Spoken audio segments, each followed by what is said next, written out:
اللہ الرحمن الرحیم۔ فرانس نے جو کہ سرکاری طور پر نبی کریم صلی اللہ علیہ وسلم کی گستاخی کی، جس پر تحریک لبیک میدان عمل میں آئی، اور اب 20 اپریل کو اس وعدے کا وقت آ رہا تھا،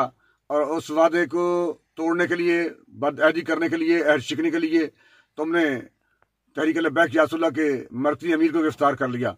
جس پر تحریک لبیک کے لوگوں نے سمجھا کہ اب چونکہ آپ نے بدعہدی کر دی، وعدہ توڑ دیا ہے، تو میدان عمل میں عاشقان رسول آ گئے اور آ کر دھرنے دے دیے ملک پاکستان میں سڑکوں پر بیٹھ کے اپنا آئینی حق لینے کے لیے کہ ہمارے ساتھ آپ کا یہ مطالبہ، آپ کا یہ معاہدہ ہوا تھا کہ آپ سفیر کو 20 اپریل کو نکالیں گے، لیکن تم نے سفیر کو نکالنے کی بجائے عاشقان رسول کے ساتھ ظلم و ستم، بربریت کی ایک داستان شروع کر دی، اور اب تک ہزاروں لوگوں کو آپ نے جیلوں میں ڈال دیا، ہزاروں لوگوں کو زخمی کر دیا ہے، اور 1.5 درجن سے زیادہ تم لاشیں گرا چکے ہو،